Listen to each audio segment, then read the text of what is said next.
Hi everyone, happy Monday. Welcome to another episode. Today we're going to talk about creative blocks. And our guest today is a remarkable individual who has embarked on a truly inspiring journey of personal growth and artistic exploration. His name is Thomas, a seasoned coder and internet developer who, despite his reservations, delved into the realms of creativity and vulnerability in his mid 50s.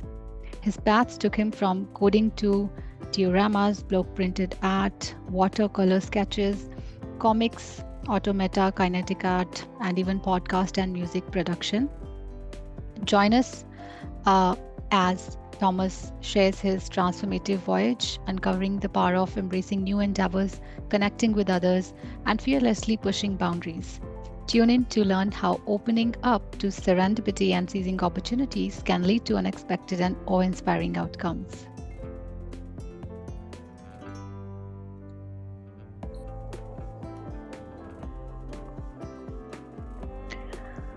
All right, everyone. Please welcome Thomas. And first of all, Thomas, I would want you to introduce yourself, let our viewers and listeners know a little bit about yourself, and then we'll proceed with the questions. All right. Well, thank you very much for having me. I'm Thomas Beutel. For my day job, I'm a systems integrator and full stack developer, which just means I'm a programmer. I work on web technologies. And then when I'm not doing that, I do all kinds of different art. I like to draw and paint. I do a little bit of creative writing. The main thing that I like to do is I like to build things with my hands. I like to make things that are, that have motion to them. They're called automatons or automata, and usually they have a little crank on them or whatever, and they do something. So that's something that I'm really excited about, and what I like to do, what I like to build. Awesome. Since the episode is about creative blocks, and you're also a creative professional, and being a creative professional myself, I've seen that creative professionals often encounter a common challenge that sometimes slows down their creative process, I would say. Hmm. And these moments of stagnation can be demotivating and frustrating as well sometimes. There are many innovative solutions at hand these days with the rapid advancement of technology. Hmm. So I'd love to hear from you about some of these challenges you faced in your own creative journey and how technology-driven solutions helped you, or maybe helped others. Yeah, well, there's many different things that can happen that can demotivate you, and things that cause creative blocks. The first one is just lack of inspiration. It's like you just can't come up with an idea. And what I found there is I like to use sort of visual social media, and by that I mean Pinterest and Instagram. Like Pinterest, I use just as a place to just collect lots of different images and different ideas, creative ideas. And so often when I need some inspiration, I'll just go to Pinterest and look at the different boards that I've set up. In the same way, I'm a big user of or big fan of Instagram. And specifically, what I'm doing on Instagram is I'm curating other artists. Like I look for other artists, especially with their local. There's a big artist community here where I live in San Francisco, and so I try to find all those artists and I connect with them and to see what they're doing and to get inspired by them. If you are a creative professional, and let's say you're a graphic designer or something like that, then I'm sure you know about Adobe's network. It's called Behance. I haven't used it myself, but obviously, if you're an Adobe user, then that's something that helps. And then the last thing I can say about lack of inspiration um, is to use daily prompts. And there's lots of sources for daily prompts. Instagram is one of them. And there's a book that I really like called Creative Acts for Curious People. It's by the design school here in Stanford. So that's what I would say for lack of inspiration. Another thing that might block you is just procrastination. And what I find about procrastination is usually what it means is that you're overthinking things. Um, there's the famous author Ray Bradbury. He had a sign on his writing desk. He was a writer, of course, and it said, "Don't think. Thinking is the enemy of creativity." And I find that so true because sometimes I just sit there and I'm just thinking too much, or you know, before I'm getting started. And so my mantra now is don't think, just start. And so oftentimes I'll remember that and I'll say, okay, let me just get started. And as I'm getting started, the procrastination goes away, of course, and I get inspired and I start thinking about, oh, well, how do I do this? How do I do that? So the other thing I do with procrastination is, well, obviously in my work, I have a big checklist of to-do items that comes from my clients. But for my own work, for my own creativity, I also create a list of things that I might want to work on during the week. Just, whatever's interesting me at the moment. And so every Sunday I sit down and I write down a new one. It's just, okay, here's the things I might want to work. It's not so much of a to-do list as just a place to look when I'm a little bit stuck, you know. There's a couple other things I want to mention um, about creative blocks. One is, there's burnout, where, you're just too tired, or you're doing too much. And so, for that, I turn to meditation. Um, I use something called Insight Timer. There's also the Calm app that's great for meditations. Um, and then the other thing that I'm real big on is removing interruptions and distractions. And the biggest is, since we're talking about technology here, the biggest source of interruptions these days is technology. And so when I, set up my phone and I set up, all my apps on my computer or whatever, I'm always turning notifications off. In fact, on my phone, the only thing that I allow me to notify is my text messaging. Everything else, Instagram, Facebook, all that stuff, I turn all the notifications off. And that can be hard, especially if you're sort of engaged in social media. You want to know when somebody likes your post or something like that. But um, that's one thing that I am very adamant about for me, is to turn all the distractions off, because otherwise you're constantly going to be pulled away, pulled away, pulled away. Right. Hmm. Okay. And another thing I wanted to ask was, embracing technology in work. Since, the creative landscape these days has undergone, I would say, a massive, remarkable transformation, thanks to technology again. From Hmm. digital design tools to there is AI generated content. Technology has brought about exciting changes in how creators approach their work, and for some, embracing these changes might be a bit daunting. And you've been at the forefront of incorporating technology in your creative process. So, could you share some insights on how technology has enhanced your creative journey, and any advice you'd give to those who may be, hesitant to fully embrace technology in their work?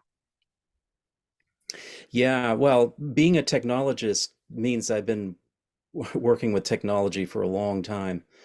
Um, and so it's true, although I have to admit that, um, I want to see how I can say this right.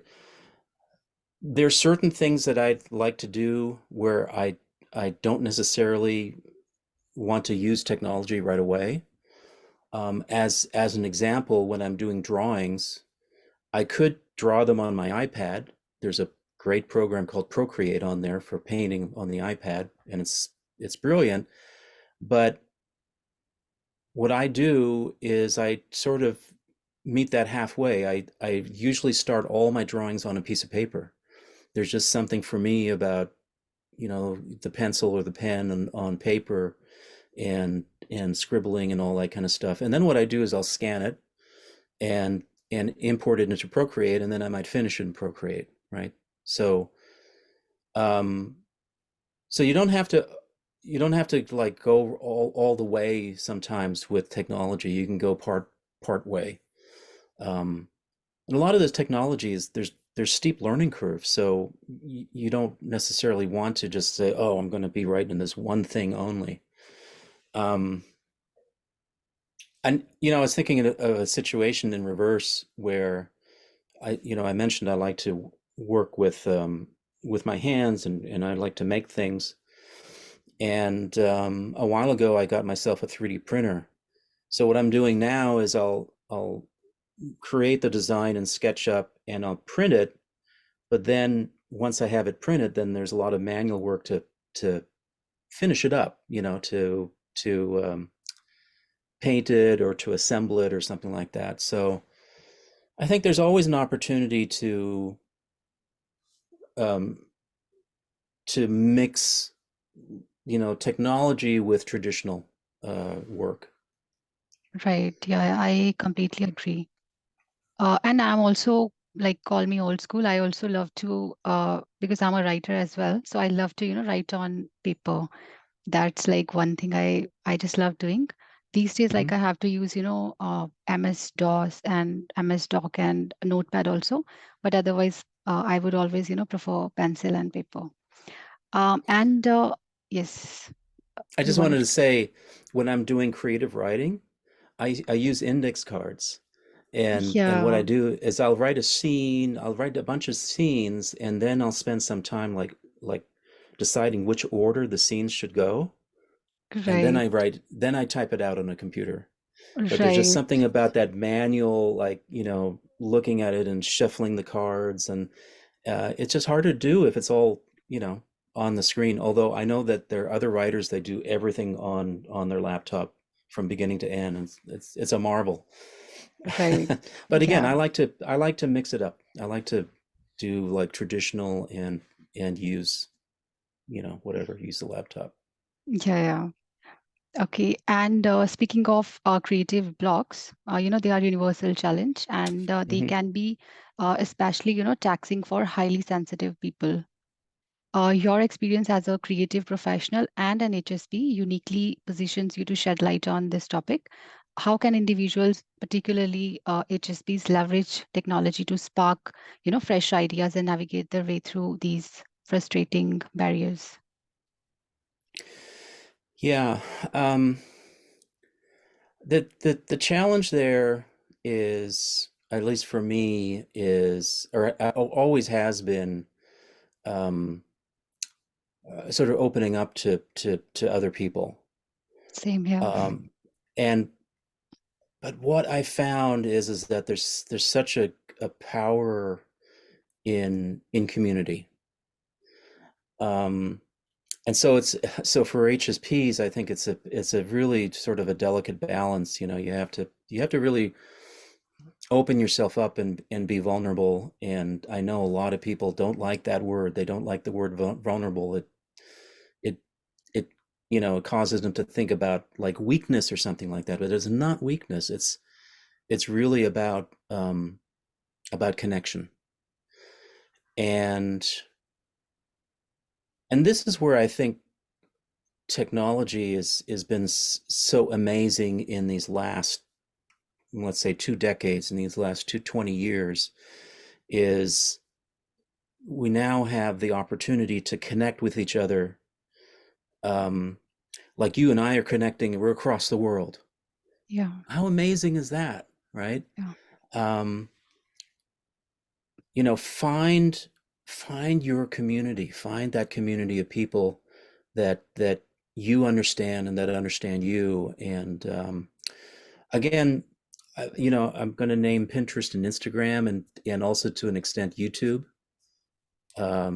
I have done some amazing learning on YouTube in the last few years, and what's so wonderful to me right now is, here I am. I'm in my early 60s, and my mentors are in their early 30s. They're people who have learned a lot in their life, and they're sharing it with me, and I'm learning from them. I just think that's so wonderful. It's so wonderful that we can learn from each other.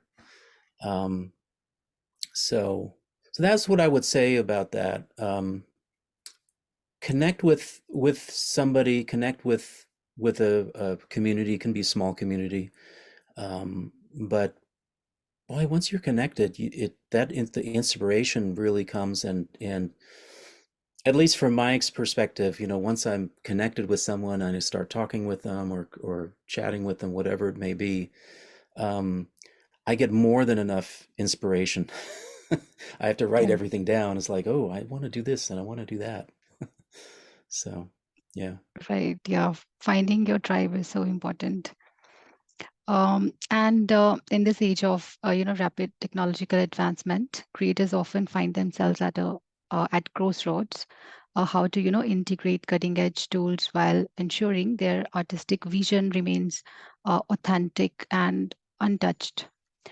How can they maintain this delicate balance? How can creative professionals strike their balance between using technology to enhance hmm their work and preserving their unique artistic self or the essence? You know, um, a lot of HSPs identify with as are you familiar with Myers-Briggs type, the INFJ? I'm an INFP, and I know other HSPs who are ENFJ. That the the people who identify in the spectrum, INFJ, INFP, ENFP, they're um, intuitive feelers. And and what I found about that in my studying about these types is that they put a very, very high importance on authenticity. And I'm glad that you mentioned authenticity in your question here, because um, the intuitive feelers, that's the most important thing, is authenticity, is remaining authentic to who you are. Um, and what I can say about that is um, you need to remain authentic to whatever your vision is and whatever you're doing. As an example, I use ChatGPT, which is artificial intelligence. I use it now quite a bit in my work.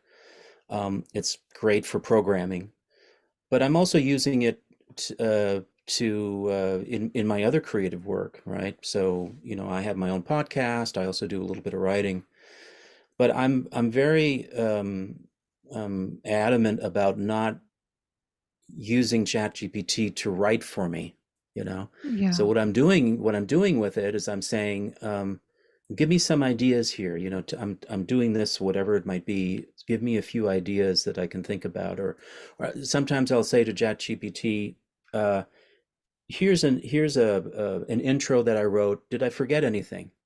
And usually comes back and says, "Oh, you did a great job." So it makes you feel good, right? But then it also might point out, "Oh, you might include this, or you might include that," and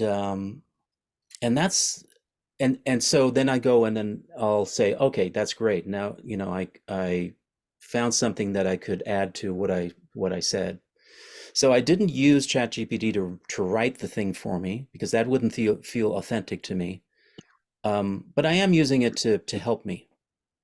And I think that goes for any of the tools that are out there.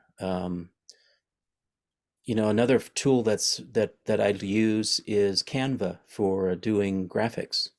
Canva has all these templates, and it's almost like a social platform as well, because other people can create templates, and then you can use them. Um, and it's the same sort of thing. I'll find a template that I like, and then I'll modify it and make it my own. Um, So, and it's gonna be a challenge, especially going forward, because all of this technology is advancing so fast and so rapidly. So it's important. It's important, again, especially as an HSP, especially as these intuitive feeler types, to to remain authentic to who you are. Right. And in the process, you can use these tools. They are just there to, Hmm. aid you. And let's talk about collaboration as well, because I know you've been part of, some remarkable collaborative projects. Uh, your podcast, I remember Hmm. I was part of that as well. Hmm. Could you share your thoughts on how, technology can enhance and facilitate collaboration, leading to more innovative and groundbreaking outcomes?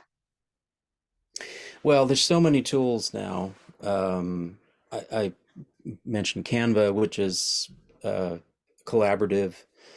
There's of course YouTube is the big one. There are places where you can share your photography royalty free so that others can use it in their works, like Pexels, Pexel. Um, if you're there's tools um, for collaboration specifically, like Basecamp and Slack and Asana and all of those. Those are more corporate tools. And then there's things like Miraboard where you can it's like a big bulletin board and you can just add images and ideas and text. Um, so there's so much out there. There's one that I'm really liking because it's allows you to do quite a bit. It's called Discord, and what I'm finding is I've been connecting with some musicians, um, mostly through YouTube and Patreon for that matter, right? I support them on Patreon, and they all have Discord uh, communities. And so this is something that is kind of interesting. Like if you are um, doing something very creative and you have people that are following you, then you might consider creating a Discord to sort of create that community around you, and you can keep in touch with them and things like that. Um, I'm trying to think if there's anything else that I could say about facilitating collaboration. Um, I use I use almost everything, right? Again, Instagram is great, especially like I said, because I'm following local artists in particular. Um, and then of course WhatsApp and Signal and all of the messaging. There's so many. And again, Right. I have to say, beware of the notifications, right? Because that can hinder your creativity. Right. And another thing I wanted to ask was some accessible, user-friendly tech tools that artists can, incorporate into their workflow. I think you've already mentioned many, but if you want to add more. Well, I'm going to mention Canva again because I really do like it, and I think they're doing a lot of great work with that. Um, I'm a little bit biased because I am using ChatGPT quite a bit. It's mostly for my programming work. It's made me at least 25% more productive just in terms of programming. But again, also in my creative work where I use ChatGPT as a sounding board, Um, as an example, I do I have a podcast that I publish on my own, and it's about creativity and um, often it's about being blocked and things like that. And often I'll come up with a story where I'm trying to say, okay, I'm using a particular thing in my creativity. As an example, mind maps. I'm a big fan of mind maps.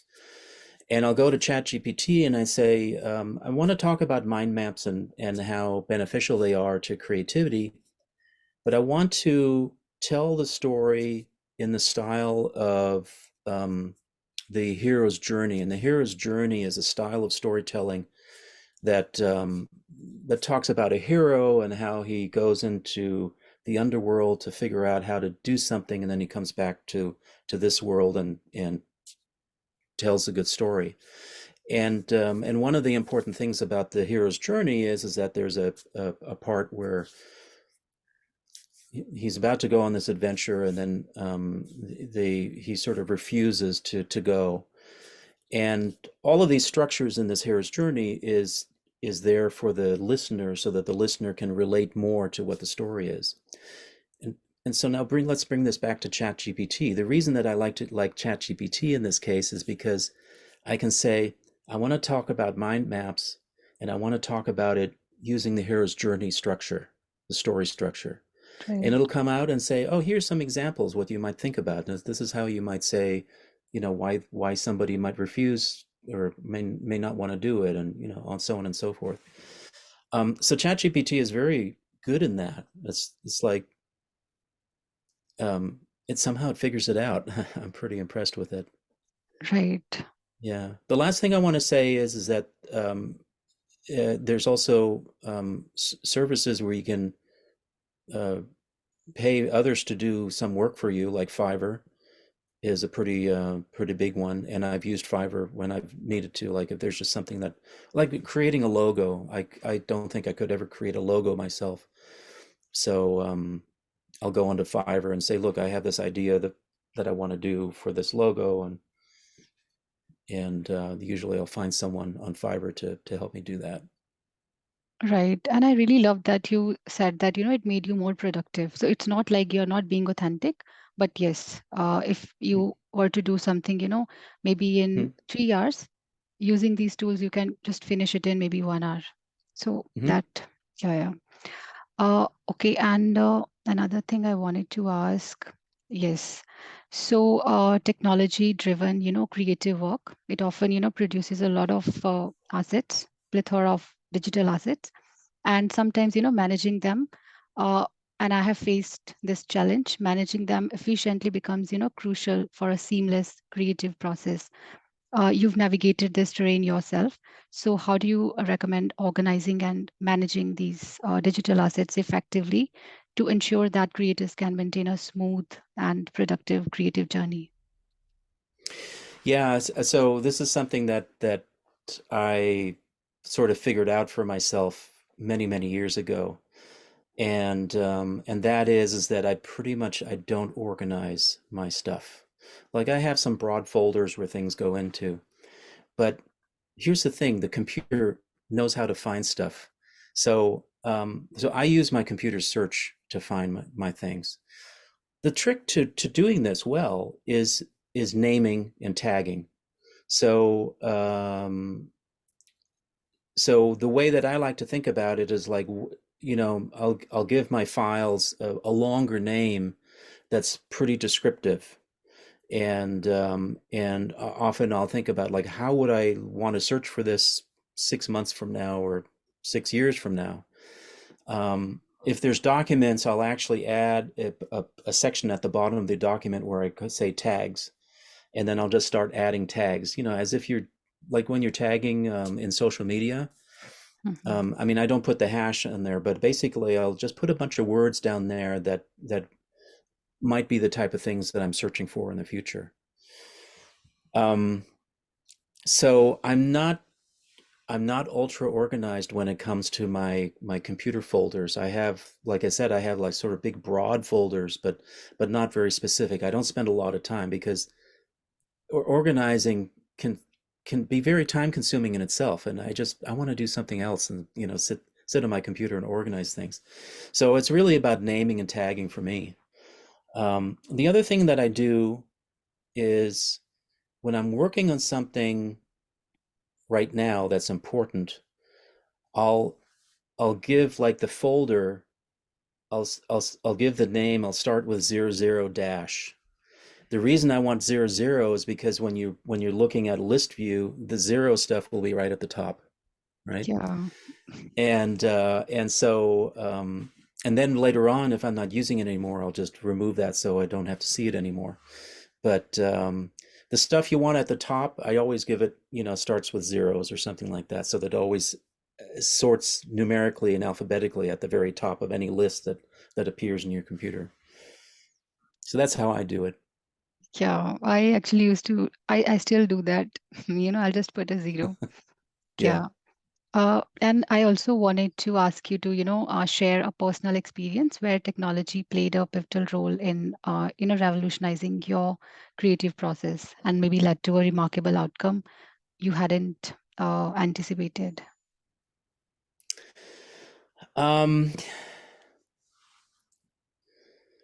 Let me think about that one. I think the example that I was giving you, where I was using ChatGPT and then asking it to frame my idea in the style of Hero's Journey. And Hero's Journey is not the only way that you can tell a story. There are many other frameworks for the story, but um, I got some wonderful feedback from, I don't have that many listeners on my podcast, but one listener came back and said, I really liked how you told your story, and it really flowed and it made sense, and it sort of, it all sort of made sense as you were telling it. And I thought, wow, okay, that's exactly what I was going for. I was trying to tell a story that had a beginning, middle, and end, you know.